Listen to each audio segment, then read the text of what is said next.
Shalom, jumpa lagi dalam channel Klavos Malamoy.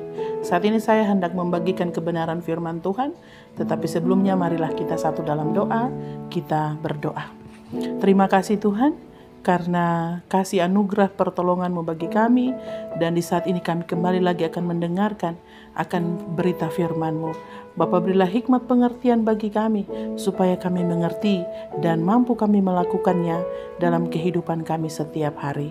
Pakailah hamba-Mu ini Tuhan, untuk menyampaikan maksud dan kehendak-Mu. Di dalam nama Tuhan Yesus firman yang hidup, kami berdoa. Amin. Pembacaan firman Tuhan kita pada saat ini terdapat dalam perjanjian baru, yaitu Lukas pasal 12 ayat 22 sampai ayatnya yang ke-31. Lembaga Alkitab memberi judul Hal Kekhawatiran. Yesus berkata kepada murid-muridnya, "Karena itu aku berkata kepadamu, janganlah khawatir akan hidupmu, akan apa yang hendak kamu makan, dan janganlah khawatir pula akan tubuhmu, akan apa yang hendak kamu pakai. Sebab hidup itu lebih penting daripada makanan, dan tubuh itu lebih penting daripada pakaian. Perhatikanlah burung-burung gagak yang tidak menabur, dan tidak menuai, dan tidak mempunyai gudang atau lumbung, namun demikian diberi makan oleh Allah. Betapa jauhnya kamu melebihi burung-burung itu. Siapakah di antara kamu yang karena kekhawatirannya dapat menambahkan sehasta pada jalan hidupnya? Jadi jikalau kamu tidak sanggup membuat barang yang paling kecil, mengapa kamu khawatir akan hal-hal lain? Perhatikanlah bunga bakung yang tidak memintal dan tidak menenun. Namun aku berkata kepadamu, Salomo dalam segala kemegahannya pun tidak berpakaian seindah salah satu dari bunga itu. Jadi jika rumput di ladang yang hari ini ada dan besok dibuang ke dalam api, demikian didandani Allah. Terlebih lagi kamu, hai orang yang kurang percaya. Jadi janganlah kamu mempersoalkan apa yang akan kamu makan atau apa yang akan kamu minum, dan janganlah cemas hatimu. Semua itu dicari bangsa-bangsa di dunia yang tidak mengenal Allah. Akan tetapi Bapamu tahu bahwa kamu memang memerlukannya semuanya itu. Tetapi carilah kerajaannya, maka semuanya itu akan ditambahkan juga kepadamu. Bapak Ibu Saudara yang Tuhan Yesus kasih, sampailah di sini bacaan firman Tuhan. Yesus mengajarkan tentang, atau Yesus memberitahukan tentang jangan khawatir akan hidupmu. Nah, Yesus mengetahui pasti bahwa seringkali manusia mengkhawatirkan tentang hal-hal jasmani saja. Ya, seperti halnya juga waktu bangsa Israel ketika Tuhan menyuruh mereka keluar dari Mesir. Apa yang mereka khawatirkan? Kalau kami keluar dari Mesir, bagaimana dengan makan kami, minum kami? Ya, oleh karena itu Yesus benar-benar mengetahui bahwa manusia kebanyakan hanya mengkhawatirkan tentang kebutuhan-kebutuhan jasmani. Bahkan dalam pembacaan firman Tuhan yang kita baca dan kita renungkan saat ini, Yesus menggambarkan bahwa burung gagak saja Tuhan kasih makan, apalagi kita manusia. Bunga di ladang yang tidak memintal tapi Tuhan beri keindahan, apalagi kita manusia. Nah, kadang-kadang Bapak Ibu Saudara yang Tuhan Yesus kasihi, kekhawatiran itu membuat kita kehilangan harapan, sehingga hari-hari hidup kita seringkali kehilangan damai sejahtera dan sukacita. Karena apa? Karena kekhawatiran yang begitu besar dalam kehidupan kita. Nah, lewat firman Tuhan saat ini Yesus katakan, janganlah kamu khawatir. Berarti itu suatu perintah. Janganlah khawatir. Bapak Ibu Saudaraku yang terkasih, memang benar di tengah-tengah situasi yang sulit ini, ketika kita berhadapan dengan pencobaan, pergumulan dalam kehidupan kita, firman Tuhan bilang jangan khawatir, berarti kita jangan khawatir. Itu kenapa? Karena Tuhan sanggup menolong dan menyertai kita. Bapak Ibu Saudara yang Tuhan Yesus kasihi, seperti tadi saya katakan, seringkali kekhawatiran itu memenuhi pikiran kita sehingga kehilangan sukacita, damai sejahtera dan sebagainya. Orang yang terlalu khawatir, ya, dia bisa sakit, pikirannya sakit, mungkin saja bisa menimbulkan sakit mah dan sebagainya. Orang yang terlalu takut atau khawatir, dia bisa juga sesak nafas, karena ketakutan yang terlalu besar, kekhawatiran yang terlalu besar yang ada dalam pemikirannya, sehingga dia bisa sakit, tubuhnya mengalami kesakitannya itu. Oleh karena itu, Firman Tuhan juga katakan, Yesus katakan, janganlah kamu khawatir akan hidupmu. Nah, hidupmu ini bukan hanya konteks bangsa Israel pada waktu itu, tetapi juga kepada kita sekalian yang saat ini dan seterusnya. Bahwa apapun kondisi kita, ketika kita ada dalam situasi seperti apa, kita harus meyakini dan mengimani bahwa Allah atau Tuhan Yesus yang kita imani dan kita sembah sanggup menolong dan menyertai kita. Bapak Ibu Saudaraku yang terkasih, bukan hanya soal tentang hal makan, minum, berpakaian dan sebagainya, tetapi lewat firman Tuhan ini juga Yesus mau mengingatkan kepada kita bahwa bagaimana kita membangun kerohanian kita supaya kita tidak mudah khawatir dan stres dalam menjalani kehidupan ini. Kita baca di ayatnya yang ke-31.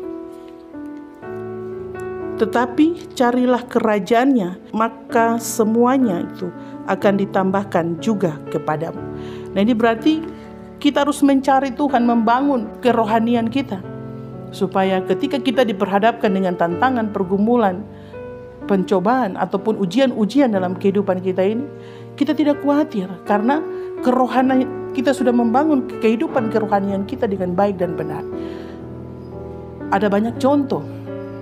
Ada orang yang ketika dia diperhadapkan dengan tantangan ataupun persoalan, padahal dia seorang yang sangat rajin beribadah, cari Tuhan, ya, sangat rajin, setia beribadah. Tetapi ketika diperhadapkan dengan masalah, ketika diperhadapkan dengan situasi yang pada akhirnya membuat dia stres, karena kehidupan kerohaniannya tidak dibangun sungguh-sungguh di dalam Tuhan, sehingga dia stres, ya. Stres sehingga akhirnya jiwanya terganggu, sehingga ada yang berkata dia menjadi orang gila dan sebagainya.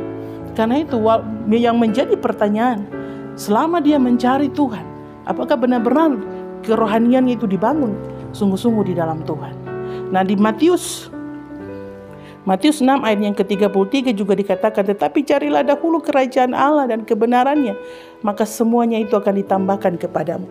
Jadi kalau kita mau ada hidup dalam berkat Tuhan, kita bukan hanya cari Allah, tapi kita juga harus hidup dalam kebenaran firman Tuhan. Kita harus hidup dalam kebenaran yang Tuhan Yesus ajarkan kepada kita.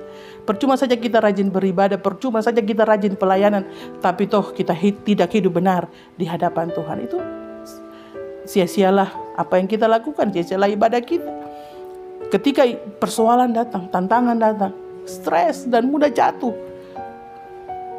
Karena kita hanya melakukan ibadah atau mencari Tuhan hanya sebuah formalitas, ataupun kita tidak sungguh-sungguh membangun kehidupan kerohanian kita. Dan ibadah hanya sebagai rutinitas, kita tidak hidup dalam kebenaran firman Tuhan. Kita cari kerajaan Tuhan, tapi kita tidak hidup benar di hadapan Tuhan. Sehingga kita seringkali kita mengeluh dan mudah stres dan jatuh dalam berbagai pencobaan. Bapak Ibu Saudaraku yang terkasih, kita akan mampu menghadapi tantangan pergumulan dalam kehidupan kita jikalau hidup kita, kerohanian kita betul-betul kita bangun di dalam Tuhan. Artinya juga kita cari Tuhan, beribadah kepada Tuhan dan melakukan kebenaran firman Tuhan, maka hidup kita diberkati. Orang yang hidup benar di hadapan Tuhan, kata firman Tuhan, berbahagialah orang yang hidup takut Tuhan. Bahkan dalam Hakim-Hakim pasal 5 ayatnya yang ke-3 berkata, bagian B, tetapi orang yang mengasihinya bagaikan matahari terbit dalam kemegahannya. Itu berarti orang benar mengasihi Tuhan, berarti dia hidup melakukan apa yang Tuhan perintahkan, sehingga dia melakukan kebenaran firman Tuhan, maka dia akan melihat pertolongan, penyertaan Tuhan, melihat kemuliaan Tuhan dalam perjalanan kehidupannya. Bapak Ibu Saudaraku yang terkasih, kita masih ada di tengah-tengah pandemi COVID-19. Firman Tuhan mengingatkan kepada kita, burung saja Tuhan kasih makan, bunga di ladang saja Tuhan pelihara, apalagi kita. Oleh karena itu, gantungkanlah seluruh hidup kita kepada Tuhan. Tetapi terlebih, carilah Tuhan dan hidup dalam kebenaran firman Tuhan. Lakukan perintah Tuhan, maka tidak ada yang mustahil bagi Tuhan. Semuanya akan diberikan kepada kita apabila kita hidup benar di hadapan Tuhan. Kiranya Tuhan Yesus memberkati kita. Amin. Mari kita berdoa. Terima kasih Tuhan, lewat firman Tuhan yang kami baca dan kami renungkan di saat ini, mau mengajarkan kepada kami agar kami jangan khawatir dalam menjalani kehidupan ini. dan kami hanya menggantungkan kehidupan kami hanya kepada Tuhan. Tetapi terlebih Tuhan, kami terus mencari Tuhan dan hidup dalam kebenaran firman Tuhan, melakukan apa yang Tuhan perintahkan untuk kami kerjakan, maka kami ada dalam berkat pertolongan penyertaan-Mu Bapa. Bapa, di tengah-tengah situasi pandemi COVID-19 ini Bapa berkati kami, tolong kami, sertai kami, dan biarlah kehidupan kami selalu ada dalam berkat pertolongan penyertaan Tuhan.